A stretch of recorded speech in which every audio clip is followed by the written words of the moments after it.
I tried to put a video out on Friday and it didn't work out, and here's why. I thought today I'd make my first video from the English countryside because I was getting fed up with filming in the living room, and even Caspi was finding it quite boring.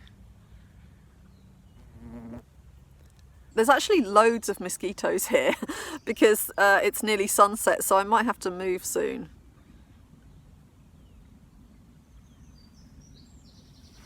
Are they actually mosquitoes? I'm just going to show you the view. Let me get out the way. Hang on.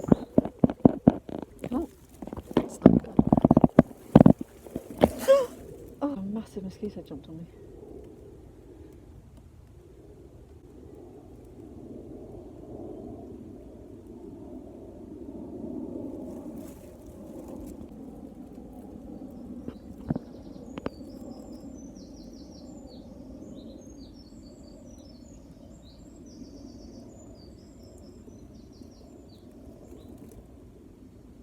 So then, oh my gosh, there are a couple of mating ones there. These really are world-class size mosquitoes here in this field. Oh, there's a huge mosquito that's balanced on the tripod. It's very off-putting because there's this gigantic mosquito looking at me when I'm trying to talk to you. I've found a particularly stunning spot today, and I've been sitting here for about an hour just staring at the view because it's absolutely beautiful. And I'm sitting to one side so that you can see everything I've been looking at, and you can just relax and look at that while you listen to this. It's not, it's quite a heavy subject, this. I mean, I guess it always is quite a heavy subject, isn't it, really, on this channel? I think this video is going to have a lot of cuts in it because there's so much wind, so I keep having to stop. A malignant narcissist will groom his victims in the same way as a paedophile grooms children. So they'll see who their victims are quite easily because they're so attuned to knowing what they're looking for. They mould themselves into this ideal partner for their target, and they start to adopt their characteristics, you know, the way that they behave, their traits, some of their really attractive traits.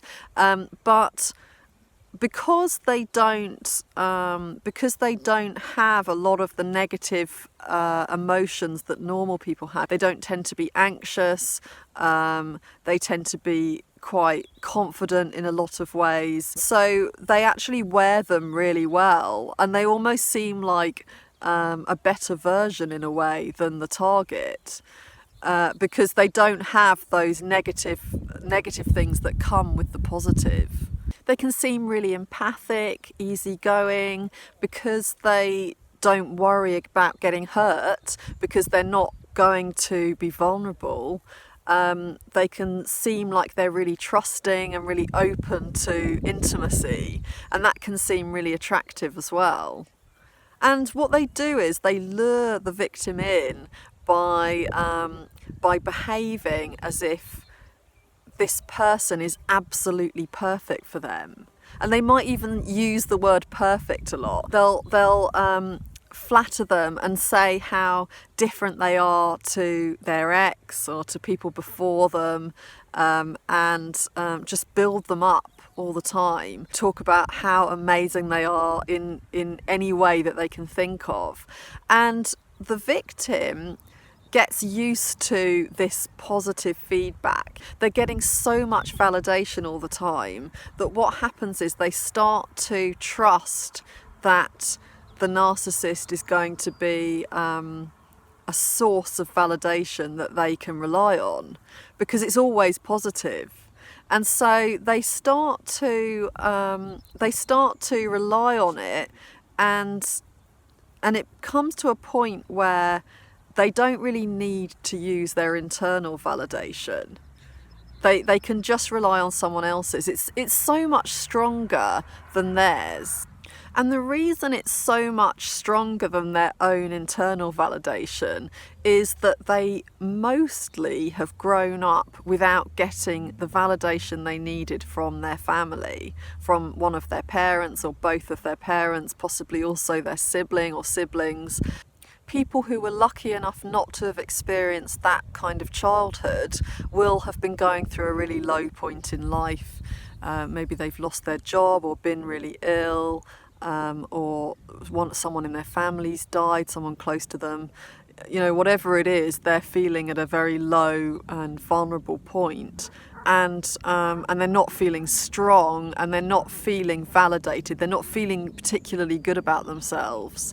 So it becomes easier and easier to lean on the narcissist for that validation, and so that means that they sense now that they're getting slowly more and more powerful, because they're the person that the victim is going to turn to whenever they need validation. Once the victim is completely leaning on the narcissist for that validation, the narcissist starts to feel a bit bored because they have captured their victim now. And so they can't be bothered to continue the game and this to create this perfect illusion of this amazing romance. And so they start to pull back, and they start to play a game that entertains them more. At this point, they've set a perfect trap. You know, the victim has started to really give everything for this relationship, because they feel like this is absolutely amazing. They've met their soulmate. They've met someone who seems really ideal for them and who seems to feel the same way about them. So they're ready to give everything. And then at this point, the narcissist changes everything. The narcissist doesn't feel love, they've just been pretending. So they've been pretending that they're in love and that they're really vulnerable, when in reality they're not vulnerable at all, because they've really, they've got nothing to lose, because they're not emotionally invested in this at all. It's just been a play, you know, it's just like they've been reading from a script. And for them, they don't feel like anyone loves them or can love them. They're not themselves. You know, no one's ever going to know who they really are. And so how can anyone love them? They know that the victim is just in love with the illusion that they're creating. And so, but the next best thing to them, the next best thing to feeling loved is feeling powerful. And feeling like they can emotionally affect the victim, because this makes them feel, it just makes them feel important and like they matter. And so now the next move is to prove to themselves that they matter, and to use the victim in a kind of game that amuses them.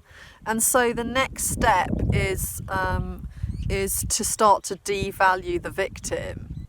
I'm going to talk in future videos about the different things they do to devalue a victim, so that I can talk about each one more thoroughly. But in this video I want to talk more about why it works. I'll just sort of summarise the kinds of things they do.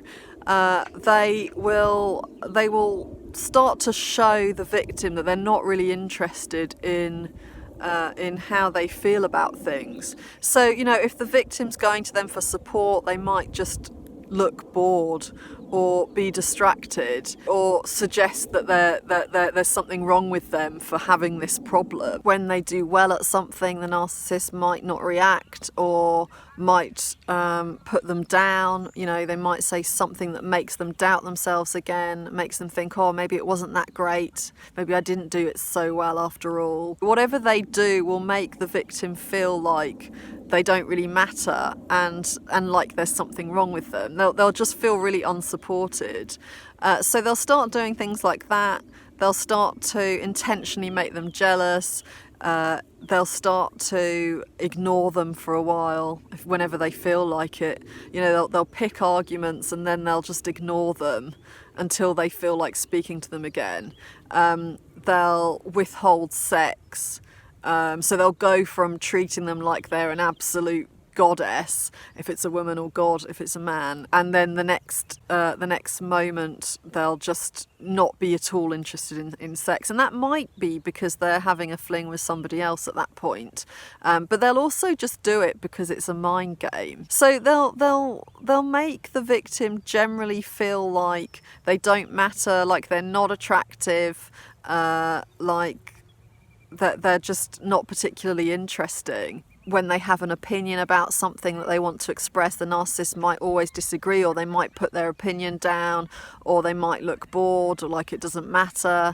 You know, there's so many different things that they can do to devalue the victim, and all of these are going on, and some of them in more obvious ways, some of them in less obvious ways. One of the things they do that's really obvious is they will tell the victim in an argument that they've created out of nothing.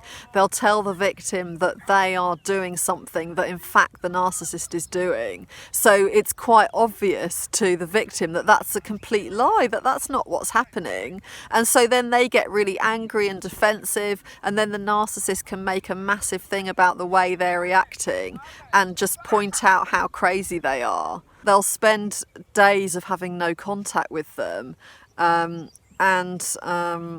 they won't necessarily be doing anything particularly exciting themselves. You know, they'll just be wanting the victim to suffer. And what happens is the victim does suffer because they've gone from completely feeling like they're in this completely devoted relationship and relying on this person for their validation, to suddenly feeling completely invalidated. And at this point they don't have any of their own validation. There's nothing inside now because they've been ignoring it in favour of the narcissist's sort of better 2.0 version, you know. And so because of that, they're really lost now. Once the narcissist turns their back on them every now and again, or is abusive towards them, they're really lost, and they don't have any other way to find what they had been getting from the narcissist. And also, a lot of the time, they will be their friendships will be weakening. The victim might just keep cancelling on their friends because there's always some kind of drama, and they're trying to sort it out, and they're never in the right headspace to be having fun with their friends anymore, because they're either desperately trying to put their relationship back together, or they're going through a good patch and they want to really make the most of it and spend time with the narcissist. So the narcissist has effectively introduced heroin to their victim, emotional heroin. They've made them feel absolutely on top of the world, and then they've suddenly taken it away once they're hooked. Skinner was a behavioural psychologist who did experiments on rats. The rats discovered that they would get food when they pressed a lever in their cage, and so they continued to press the lever every time they wanted food. This mirrors the love bombing stage at the beginning of the relationship, when the victim gets validation every time they look for it. And then what Skinner did was he started to stop releasing food when the rats pressed the lever. And sometimes they'd get food and other times they wouldn't, and it was random. So the rats couldn't predict when they'd get it. And what they found was that the rats continued to press the lever, hoping to get the food. And then Skinner arranged that no food was dispensed anymore. And so he expected that the rats would stop pressing the lever. But what happened was the rats carried on pressing the lever quite obsessively, to the point where they neglected their own personal hygiene. And that's what happens to people when they receive intermittent affection from a malignant narcissist, because they used to get it every time they wanted it, and then it started to be random, and they didn't understand why. Sometimes they wouldn't get it and sometimes they would. And then in the end, when they don't get it at all, they obsessively try to get it back. And they try to get it back regardless of the amount of damage they're doing to themselves, the amount of damage the narcissist has done to them. In the end, what the narcissist manages to do is get them to turn against themselves. And this is when the narcissist has fun and feels like, they have this big sense of power because they've got somebody who's desperate for them and who's questioning themselves, who might be apologising whenever the narcissist is abusive. They might be apologising for themselves. And feeling like it must be their fault because they don't have that validation inside them anymore. They don't. It's almost like they've lost their compass, So there's they don't know when they're getting things right and when they're getting things wrong. And the narcissist always seems really confident and sure of themselves, and so that also can make them feel like they must be the one in the wrong, or at least they must be partly the one in the wrong. And in the meantime, the narcissist is devaluing them to other people as well. They might be telling other people that they're mad. They might tell them that they're mad. The narcissist's friends might be suggesting to them that they're a bit mad because they're hearing all of these stories. The narcissist is kind of skewing in favour of them being the sane one and the victim being the crazy one.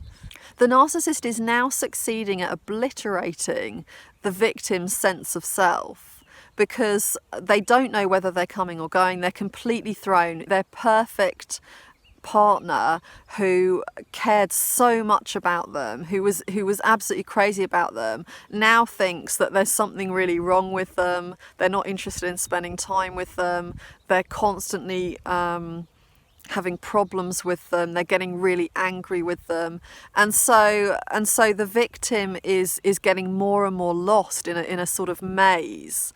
They're getting more and more confused, because it will go from being like that to the narcissist then deciding that they need another dose of heroin, and suddenly giving them lots of affection, telling them how perfect they look, how funny they are, or whatever's gonna make the victim feel amazing and loved again.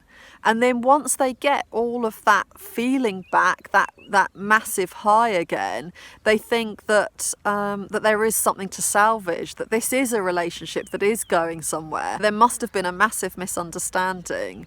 And this continues with the love bombing and the abuse, one after the other.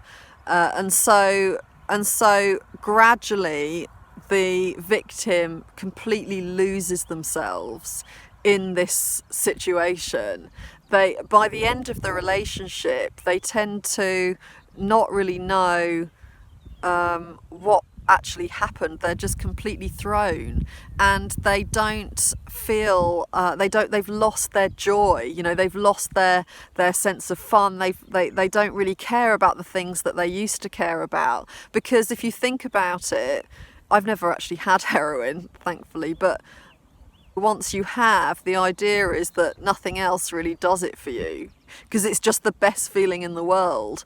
And in the same way, I've spoken to people who there's films that they used to really enjoy, or music they used to love, and now, because the narcissist has put those things down, they don't love them anymore. They've lost all the things that were important to them. They've probably lost their friends, or their friendships are not what they were, because they've just always been in such a bad way, and suddenly they're just completely disorientated, and they don't have any self-belief anymore, because it's been very carefully erased. I'm going to talk in more detail in other videos about how exactly a narcissist erodes someone's self-esteem and leaves them in this state of utter confusion and having completely lost themselves. But so for now, this is the overall pattern of what happens from the beginning to the end of the relationship. By the end, the narcissist will discard them in a very cold way. play with the intention of leaving the victim just shocked again.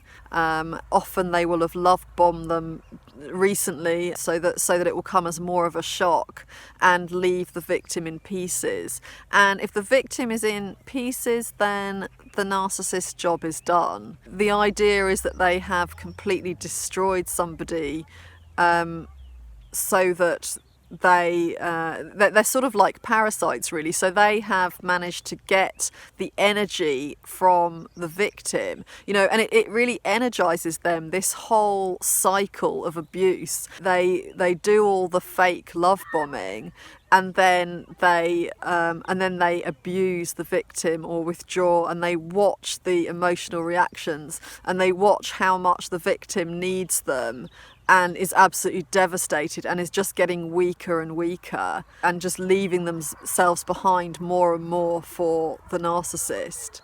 And as the victim weakens, the narcissist gets stronger and stronger. They feel more and more energized. They feel better and better about themselves. Their self-esteem rises because they can see how much power they have.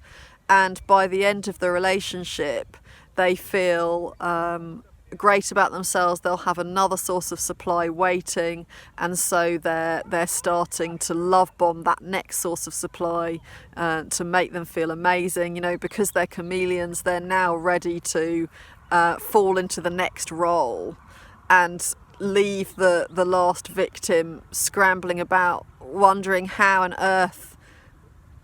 earth this person can move on so quickly when they've had this intense relationship, where there's been so much of what they thought was love and so much anguish.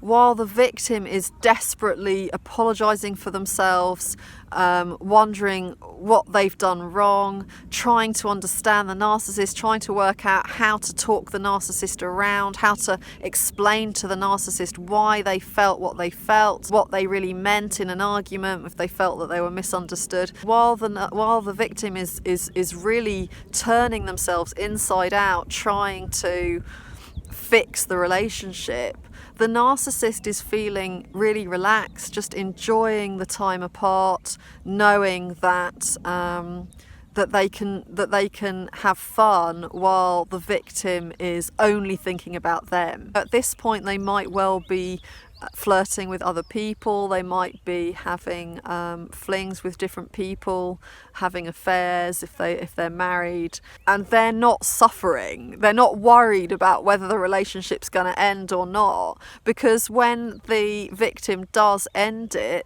the narcissist sees that as a game, and then they enjoy the part where they win them back. They say all the right things, they do all the love bombing, and they know that at the end of that they're just going to do the same thing again and discard them. And it's like a punishment that goes on and on and on with the occasional break. It's really emotional torture.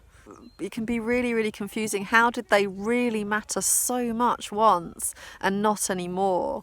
And if you're ever in a situation where somebody confuses you that much, and it might not even be after a long relationship, it can be after a really short one as well, but if somebody suddenly discards you when they seem to absolutely adore you just beforehand, usually that confusion is actually answered very simply. Because there's no such thing as love that suddenly disappears like that. That's not love. And so if somebody appears to be absolutely besotted with you 1 minute and then completely not interested, just has utter contempt for you the next minute, then they were never interested in you in the first place. It was all just fake. It was all a game. When you realise that, you realise that everything has been about nothing. All of the emotion and the turmoil and the pain was all about a fairy tale that never existed. You've never been interested in that person, and he's never been interested in you. You've just been in love with somebody he made up for you. And I'm saying he in the old-fashioned way to say a person, because a woman can do this just as easily as a man can. It's not it's never about, and it's never about something that was real. They never existed, and if they knew the real person, they wouldn't be in love with them at all. You know, and what it really becomes about is validation. Because if it wasn't for validation, then the first time it happened, the person would the victim would want to leave, you know. But they don't believe that this can be possible because they've been so adored by this person. They can't really take it seriously when the abuse happens. And they choose to put their trust in the validation rather than in the abuse. And so when the validation comes back, they believe in it, they trust it, they get excited again. When people realise that nothing was real, that, you know, that they haven't really loved somebody who actually exists, and that can happen many years after the end of the relationship, but when they do realise that, it becomes a case of mourning the time that they lost and all of the energy they spent on that person, all of the self-esteem they lost, and what that meant for their lives. People lose their jobs over this, they might lose their homes even, they can lose other relationships because they were in turmoil for years, and so it's hard to have good relationships with people when you're in turmoil. You know, there's so many things that people can lose to these relationships, and long after they've realised that they don't miss the narcissist and they never knew who they actually were, that the whole thing was just a game, they realise that they lost so much time and energy, and they can also feel angry with themselves. And then there's the whole process that they need to go through of forgiving themselves for what they put up with for all of those years, or for however long it was. Even if it was just for 6 months, people can beat themselves up and wonder why they put up with it for so long. Long after the relationship's ended, the victim can still be suffering the consequences. They can still be struggling to trust themselves, to believe in themselves, to trust other people. Many people just stop dating, hide themselves away, not even just from dating, but also from meeting new people, because they've realised how dangerous people can be, you know, and how much they have to lose. And so they can just hide themselves away and lead quite solitary lives. It's important to remember that most people aren't narcissists, that they're the minority, because I think sometimes for victims of narcissistic abuse, it can seem like everyone's a narcissist, because they've attracted so many narcissists, because they've been familiar with the pattern of receiving all this adoration and then taking all of this abuse. And it can happen in different ways. You know, they might be used to that with an overt narcissist, and so then they're drawn towards a covert narcissist who seems to be the opposite. But in the end, the same thing happens. And so it can get to the point where everywhere they turn, there's a narcissist, and they start to think that they can't trust people because people mistreat them and abuse them. But the key thing is to know that you can trust some people. It's just being careful with who you trust and watching for the signs. As you learn more about narcissists, you're going to learn more about what the signs are to look out for. And when you know what to look out for, you're going to feel empowered, because you're going to be able to be around people without being so afraid, because once you see the signs, you can go, you can get away. And at first you might be quite overreactive to them. You know, you might be really sensitive to any little sign that someone might be a bit narcissistic, but that's okay. That's how it begins. And at least you know that you're ready to protect yourself. And then gradually you can start to have boundaries. And once you become aware of what your boundaries are, it can be easier to see who is respecting them and who isn't. This video has been about a romantic relationship with a narcissist, but there are similar dynamics at work with a narcissistic parent or sibling, and I'm going to be making videos about those as well. I'm going to leave it here today. If you haven't subscribed, please subscribe, and I'll see you in the next video.